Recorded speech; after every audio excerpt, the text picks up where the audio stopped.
guys, welcome back to my channel. This is my 26 and 27 week update of my pregnancy. I did not get around to doing a 26 week update. This has been a very crazy past 2 weeks because Lilia just graduated kindergarten and we had a lot of last minute family functions and school functions that we've been doing, and on top of that I am just feeling really huge and really lazy. So anytime that I can get a break, that I can just sit down and relax and not have anything to worry about, I have been totally taking advantage of that. So I am sorry that this is coming to you a little bit late. I am 27 weeks and 5 days today, I think. I am gonna check that. I was right. 27 weeks and 5 days.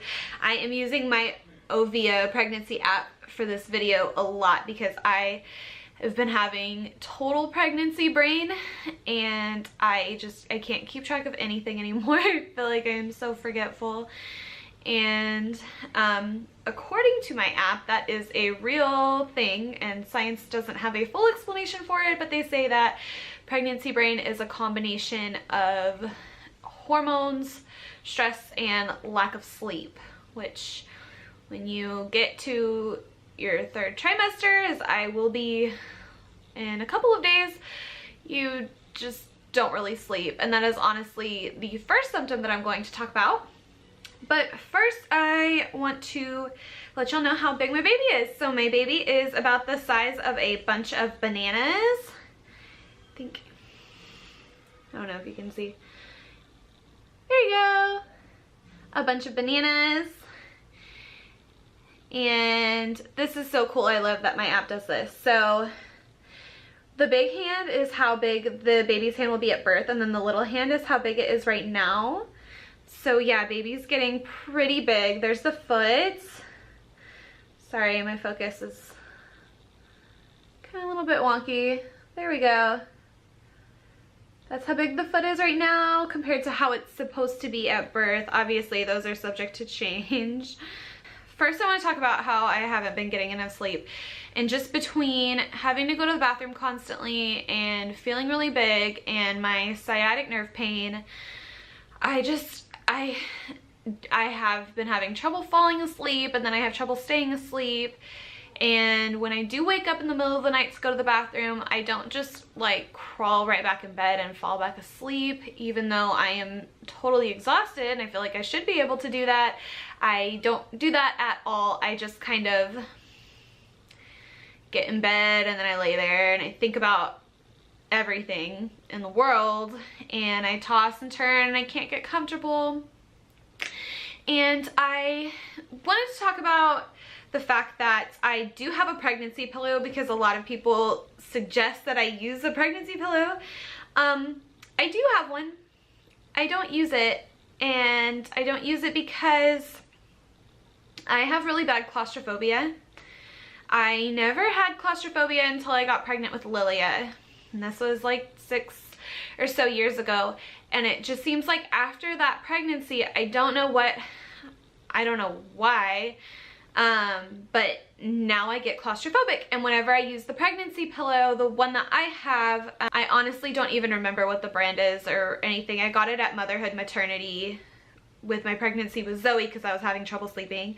But it wraps all the way around you and then comes up under the leg, and I just feel so confined in my pregnancy pillow and I feel like I can't breathe and I get kind of panicky, and so I can't use it. So what I have been doing is I get just like a throw pillow from the couch.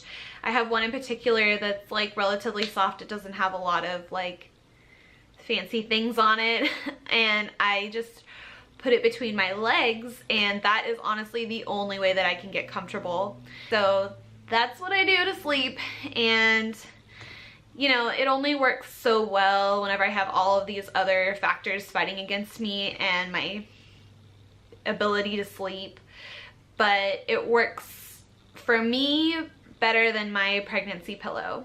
During my 26th week, I had noticed that my boobs were starting to hurt.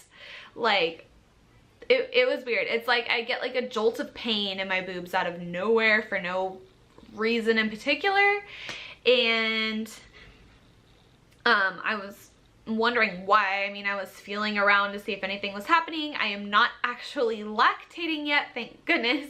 I know some women do start lactating this early, and I feel for you, because when you're lactating and you don't have a baby to feed, that's kind of strange.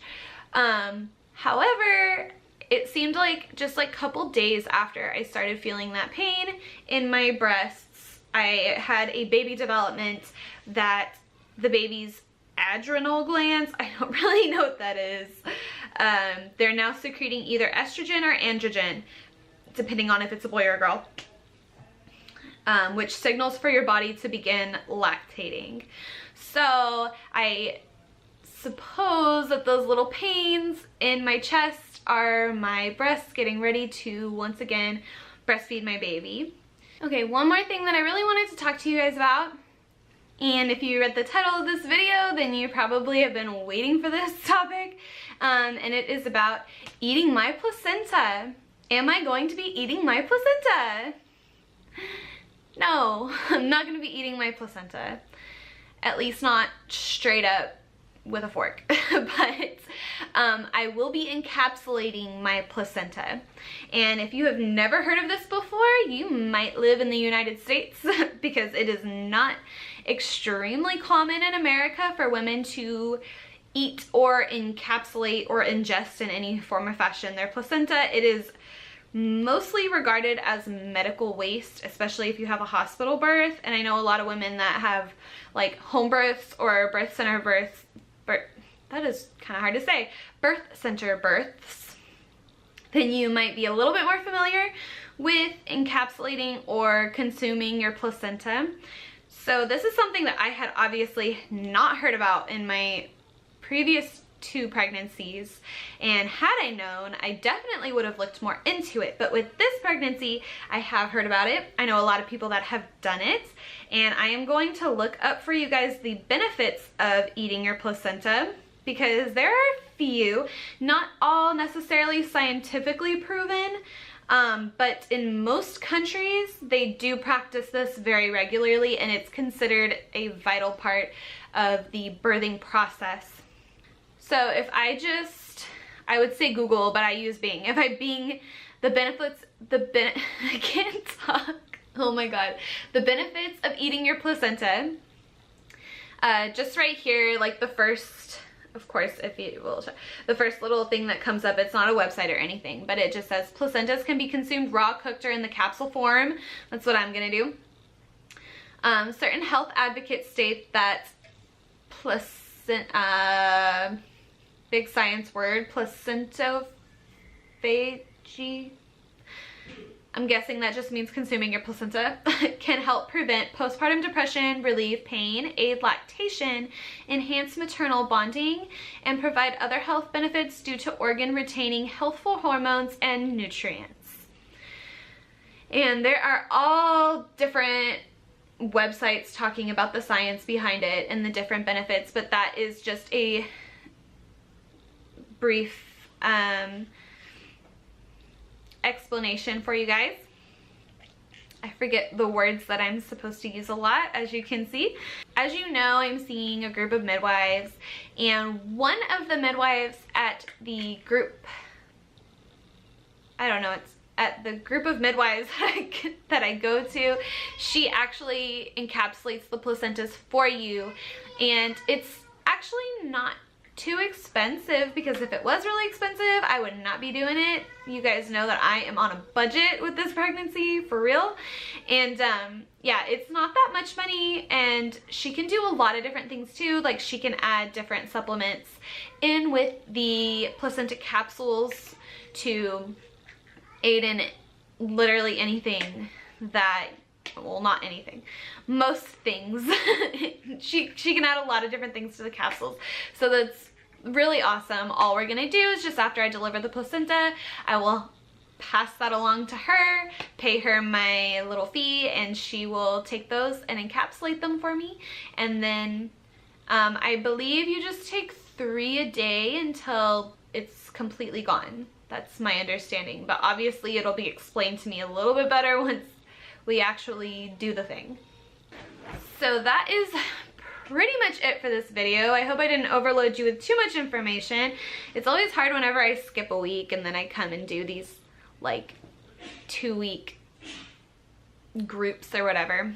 So I am going to be completely honest with you guys. I have misplaced my measuring tape, and that is probably because Zoe likes to find it and do all kinds of fun stuff with it, and she's probably put it somewhere in one of her toy boxes, and I'm sure it'll show up. If I do find it before I'm done editing this video, I will include either somewhere on the screen or in the description what I am measuring at. If not, then I will measure when I get to work, and I will write it down and I will tell y'all in my next video. But I do have my baby belly here, so I can always show you my 27-week belly. Sorry y'all didn't get to see my 26-week belly, but it's probably not that much different. Okay guys, so 27 weeks. Here's my shirt on from the front. Whoa. And then shirt up from the side, from the front. Is it just me, or is this side like way more round than this side? Looks kind of funny. And then the side.